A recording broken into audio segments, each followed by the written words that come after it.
Olá, boa tarde. Começou a ser pago hoje o auxílio emergencial do governo federal de R$ 600 para trabalhadores informais, autônomos, desempregados e microempreendedores individuais. Mas muita gente ainda não se cadastrou e se tornou um alvo para golpistas na internet. O Jornal da Justiça de hoje vai dar algumas dicas para não cair nesses golpes. E você vai ver também. Ministro do Supremo Tribunal Federal assegura que estados, Distrito Federal e municípios podem adotar medidas contra a pandemia. A Presidência da República não pode interferir no que é feito pelos governos locais. Justiça acolhe recurso do Senado e derruba liminar que bloqueava o uso do fundo eleitoral para o combate à pandemia do coronavírus. A decisão anterior tomada pela Justiça Federal provocaria interferência do Poder Judiciário no Legislativo. E ainda, home office. Como ficam os direitos trabalhistas? Tenho mantido os meus horários, a minha jornada de trabalho, eu tenho mantido a forma como eu me organizo.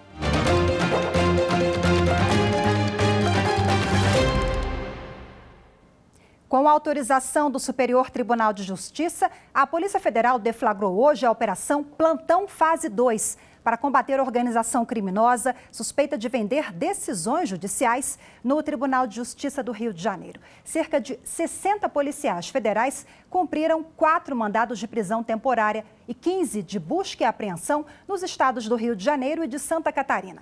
Uma das ações foi na casa do desembargador Ciro Darlan, do Tribunal de Justiça do Rio de Janeiro. O ministro Luiz Salomão, do Superior Tribunal de Justiça, também autorizou quebra de sigilo bancário e fiscal do desembargador e de outras pessoas, além de bloqueio de bens, carros e imóveis. O desembargador já havia sido denunciado pela Procuradoria-Geral da República por venda de sentença. O Tribunal Regional Federal da Primeira Região aceitou o recurso do Senado Federal e derrubou uma liminar que determinava o bloqueio do fundo eleitoral e partidário e destinava o dinheiro para o combate ao coronavírus. No pedido aceito pelo desembargador Carlos Moreira Alves, presidente do Tribunal Regional Federal da Primeira Região, o Senado destacou que já está aprovando as medidas necessárias para o enfrentamento à Covid-19 e que estuda o repasse do fundo eleitoral para as ações de prevenção e combate ao coronavírus. Mas ressaltou que as ações devem seguir o que determinam as leis e a Constituição Federal. Afirmou também que a decisão anterior tomada pela Justiça Federal provocaria interferência do Poder Judiciário no Legislativo. O ministro Alexandre de Moraes, do Supremo Tribunal Federal, garantiu a estados e municípios autonomia para adotarem medidas de combate à pandemia do coronavírus. A decisão foi tomada em uma ação do Conselho Federal da Ordem dos Advogados do Brasil. Nela, o ministro Alexandre de Moraes reconhece o direito de estados, municípios e do Distrito Federal de adotarem medidas para o controle das contaminações pela doença. Elas fazem parte das recomendações da Organização Mundial da Saúde. As mais comuns no Brasil têm sido a quarentena, a suspensão de atividades de ensino, fechamento do comércio e restrições de circulação de pessoas. De acordo com o ministro Alexandre de Moraes, a Presidência da República não pode interferir no que é feito pelos governos locais, que têm trabalhado de acordo com o que prevê a Constituição Federal. Ele pontuou ainda a necessidade de união dos poderes neste momento de emergência em saúde no Brasil. Segundo Moraes, o fortalecimento da cooperação é essencial para defender o interesse público. A decisão é provisória, mas pode se tornar definitiva após votação no plenário do Supremo. O presidente do Supremo Tribunal Federal, ministro Dias Toffoli, julgou inviável um pedido do município de Teresina, no Piauí, para proibir o funcionamento de uma fábrica na região. O argumento do município de Teresina para buscar o Supremo Tribunal Federal é de que a permissão dada pela Justiça violaria a competência municipal para determinar questões ligadas à saúde pública e medidas de enfrentamento à Covid-19. A permissão para a fábrica funcionar foi dada pelo Tribunal de Justiça do Piauí, com uma condição, de que todas as normas de combate à Covid-19 fossem seguidas. Na decisão, o presidente do Supremo Tribunal Federal, ministro Dias Toffoli, afirmou que possíveis restrições no direito de ir e vir e em deslocamentos entre estados e municípios devem seguir protocolos técnicos. O ministro ressaltou ainda que os órgãos públicos devem agir de forma coordenada, conforme recomendação do Ministério da Saúde. O governo federal começou hoje a pagar o auxílio emergencial de R$ 600 para desempregados, trabalhadores autônomos, microempreendedores individuais e trabalhadores informais. Em várias cidades, pessoas formaram filas, tanto em locais para o saque quanto em unidades da Receita Federal para a regularização do CPF, o que contraria as recomendações de autoridades da saúde. A Receita Federal informou que a regularização do CPF deve ser feita pelo site ou por aplicativo. E as pessoas que não fizeram o cadastro para receber o auxílio emergencial devem ficar atentas às fake news.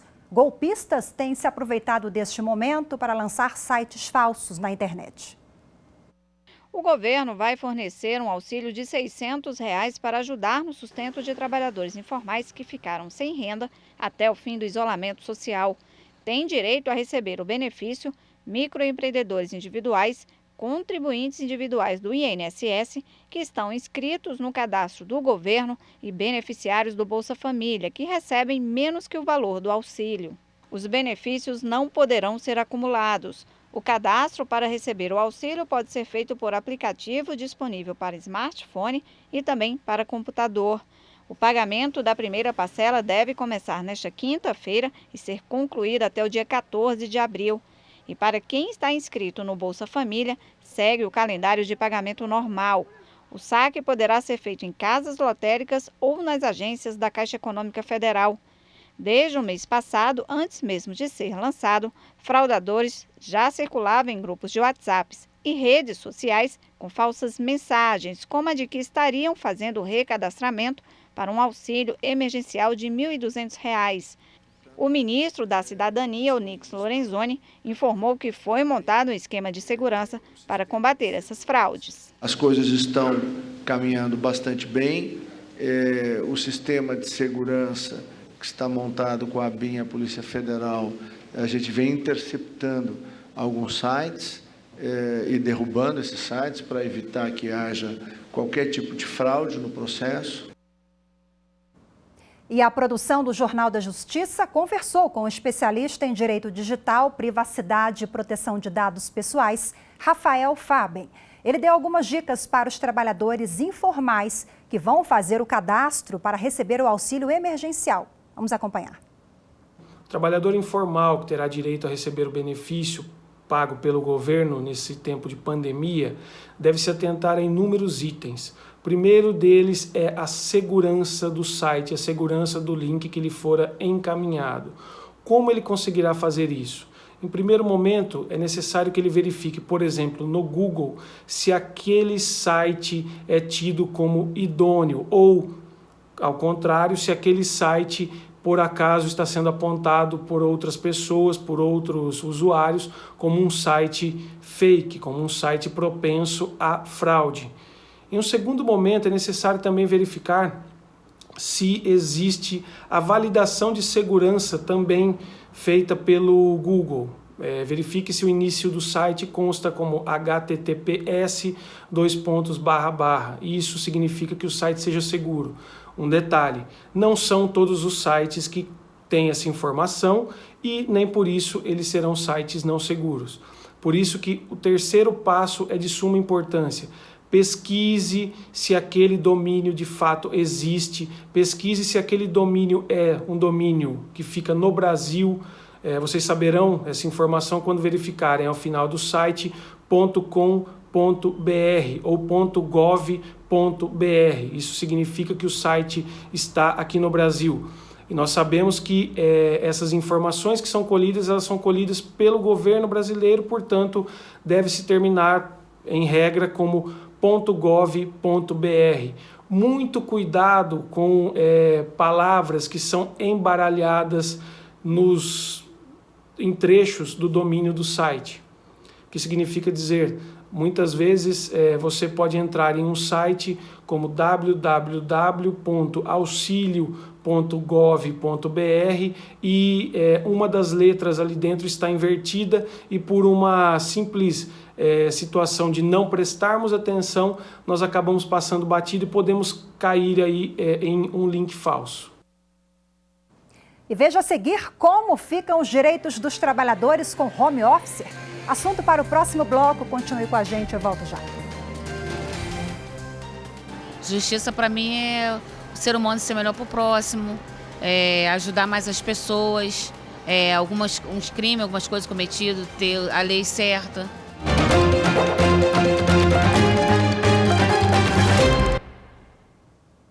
O presidente da República, Jair Bolsonaro, editou uma medida provisória nesta quarta-feira para regulamentar o reembolso de eventos culturais e serviços turísticos afetados pela pandemia da Covid-19.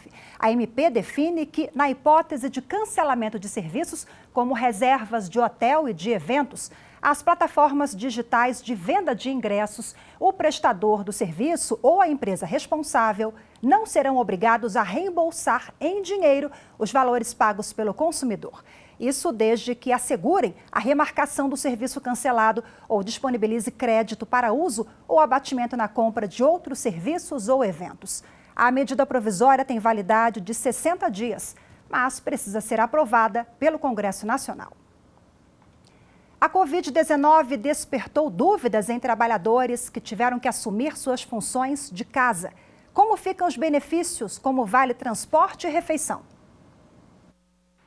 Há 20 dias, o escritório da Ana Luísa é a sala de casa. A rotina profissional da advogada mudou por causa da pandemia do novo coronavírus. A gente tem feito muitas reuniões, 1 a 2 reuniões por dia, mantendo assim a comunicação para poder cada um ficar a par do que o outro está fazendo, dos prazos do dia. Basicamente, o mesmo trabalho, tirando as audiências e tudo, porque isso realmente não está acontecendo.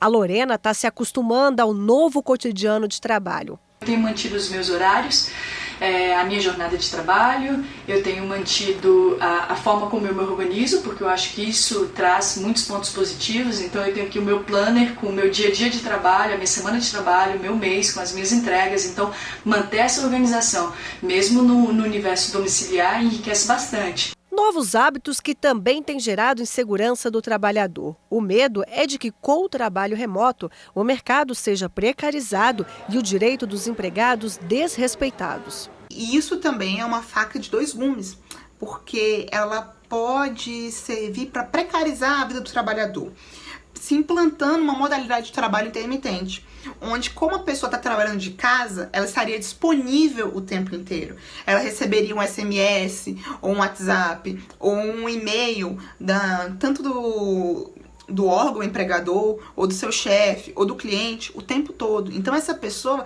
ela não trabalharia mais 6 horas, mais 7 horas, mais 8 horas. Ela trabalharia durante o dia inteiro. E o tempo de descanso, o tempo do indivíduo seria reduzido. Pela lei, o benefício de vale-transporte pode ser suspenso pelo empregador. A CLT prevê que ele só deve ser pago quando há o deslocamento do trabalhador à empresa. Já os vales refeição e alimentação, se estiverem previstos em convenção coletiva das categorias, devem ser mantidos. E a produção do Jornal da Justiça conversou com a advogada trabalhista Thaísa Prado. Ela, pela internet, fez um comentário sobre as principais dúvidas a respeito deste tema. Vamos ver. Primeiro ponto é sobre o teletrabalho, sobre o home office. Eu preciso fazer o pagamento do Vale Transporte? O que a doutrina e a jurisprudência entende? O home office, o teletrabalho, ele é feito em casa. O Vale Transporte, ele serve para você ir e voltar do trabalho. Se eu não vou e nem volto do trabalho, então perderia o objeto, perderia o motivo de receber o Vale Transporte. E aí, então, por isso, não seria necessário fazer o pagamento do Vale Transporte. Posso pagar o Vale Transporte e descontar depois? Aqui a gente tem que ter um pouco de cuidado. Alguns juristas entendem que eu não posso descontar depois dos funcionários, outros entendem que sim. É importante a gente ter um cuidado porque se eu demito o meu funcionário e ele tem crédito de Vale Transporte, eu corro um risco em fazer esse desconto. Então a melhor saída é, se ele não vai utilizar, não faça esse pagamento. vale alimentação e vale refeição, eu tenho que pagar? Aqui a gente precisa ter um cuidado. Por quê? Primeira coisa, eu preciso ver a convenção coletiva da categoria, porque se for previsão em convenção coletiva, eu preciso continuar o pagamento. O que alguns juristas e a jurisprudência entende em alguns casos? Quando não há previsão na convenção coletiva, o vale alimentação eu não poderia deixar de pagar mesmo quando o trabalho é em home office, é o teletrabalho.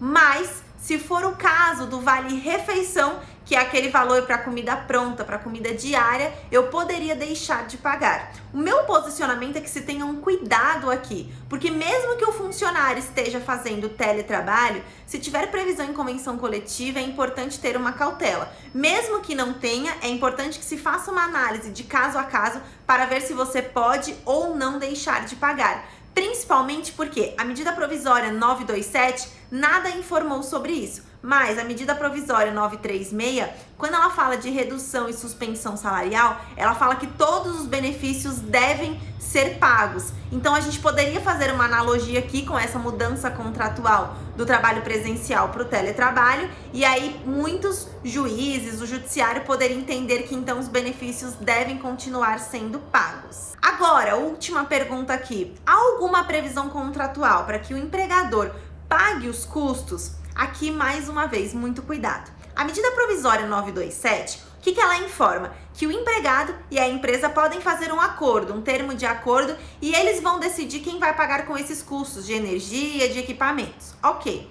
Mas a gente tem que pensar em como a jurisprudência já vem decidindo. Para a jurisprudência, eu, empresa, preciso dar condições para o meu funcionário trabalhar. Então, se ele não tem internet na casa dele, vai ter que contratar? Não seria plausível que eu desse uma ajuda de custo? Se ele não tem computador e precisa, não seria plausível que eu fornecesse esse computador? Então é muito importante ter um cuidado. Apesar da medida provisória 927 trazer que empregado e empregador podem fazer um acordo, podem decidir como ficarão esses custos, como advogada e o meu entendimento justamente para preservar as relações do trabalho é que a empresa forneça meios para que o funcionário possa exercer o trabalho. Não seria justo o funcionário pagar para trabalhar, entendeu? Mas tudo sempre analisando caso a caso.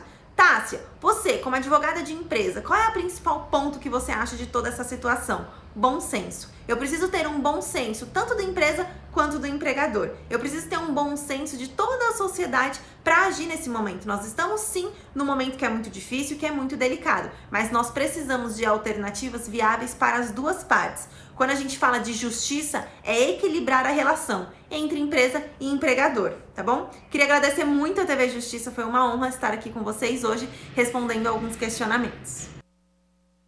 Muito obrigada pela sua participação também. E você vai ver no próximo bloco, o Tribunal de Justiça de São Paulo suspende decisões que prorrogavam pagamentos de impostos de empresas. Os detalhes daqui a pouquinho. Justiça é tratar o outro com igualdade, sem discriminação, sem fazer distinção das pessoas.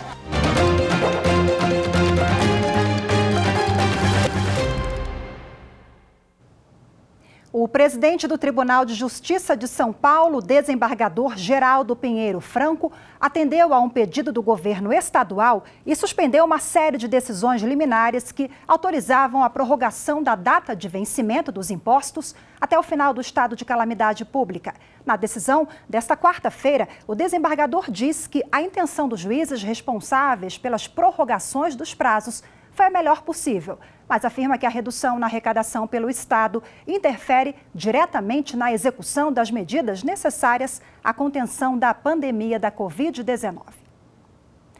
A Procuradoria-Geral da República questiona no Supremo Tribunal Federal a lei de Mato Grosso que prevê verba indenizatória para integrantes do Tribunal de Contas do Estado. Quem tem os detalhes é a repórter Viviane Novaes. A lei estadual estabelece verba indenizatória mensal a integrantes do Tribunal de Contas do Estado, com acréscimo de 50% para o presidente da Corte. Segundo o Procurador-Geral da República, Augusto Aras, esse benefício é inconstitucional porque cria despesa obrigatória sem a estimativa do impacto financeiro e orçamentário. O procurador pede que os recursos destinados ao pagamento da verba sejam usados para o enfrentamento à pandemia de coronavírus em Mato Grosso. Augusto Aras disse que o gasto com os integrantes do tribunal será de quase 8 milhões de reais por ano. E o primeiro caso de contaminação pelo novo coronavírus no sistema prisional foi confirmado no estado do Pará. O repórter Leandro de Souza traz os detalhes. Um homem que cumpre pena em regime semiaberto no Centro de Progressão Penitenciária do Pará, que fica na capital Belém, é o primeiro caso diagnosticado com a Covid-19 entre os presos brasileiros. Ele é autorizado a sair para trabalhar durante o dia e retorna para a prisão no fim do expediente. A informação foi confirmada pelo ministro da Justiça, Sérgio Moro, durante uma transmissão feita por meio de uma rede social promovida pela Associação dos Magistrados Brasileiros. De acordo com a administração penitenciária do Pará, a doença está em quadro leve e o preso apresenta estado geral bom de saúde. Como prevenção, a Secretaria de Saúde transferiu o homem para uma outra unidade em regime semiaberto que fica em Marituba, cidade da região metropolitana de Belém, e colocou o detento em isolamento. De acordo com a Secretaria de Segurança do Estado, o Pará tem atualmente 20 mil presos, somados os regimes fechado, semiaberto e aberto. O presidente do Supremo Tribunal Federal, ministro Dias Toffoli, suspendeu o liminar da Vara Única de Teixeira de Freitas, na Bahia, que garantia a reintegração de posse de terras ocupadas por um grupo indígena Pataxó, no distrito de Cumuruxatiba. Dias Toffoli acatou o argumento do Ministério Público Federal de que a reintegração representaria risco à ordem pública e segurança na região, além de possíveis danos à comunidade indígena. Segundo o ministro, estudos técnicos apontam a existência de uma ocupação tradicional dos pataxós na área, o que sinaliza o direito à propriedade. Os dados dessa ocupação estão no relatório que foi produzido pela FUNAI, a Fundação Nacional do Índio, em 2015. O governo de Goiás recorreu ao Supremo Tribunal Federal contra a lei que instituiu o novo Estatuto dos Servidores Públicos Civis do Estado.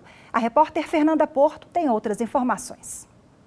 Na ação, o governador de Goiás, Ronaldo Caiado, argumenta que a criação de um estatuto para algumas carreiras fere os princípios constitucionais do regime jurídico único e da isonomia. O governador de Goiás explica ainda que o novo Estatuto dos Servidores Públicos Civis do Estado extingue a gratificação de 5% por quinquênio e substitui a licença-prêmio por licença-capacitação, mudança que gera mais de 950 milhões de reais de impacto na economia pelos próximos 5 anos. O relator da ação no STF é o ministro Ricardo Lewandowski e ainda não tem data prevista para julgamento.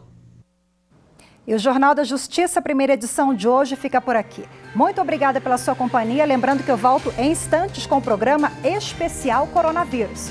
Continue com a nossa programação.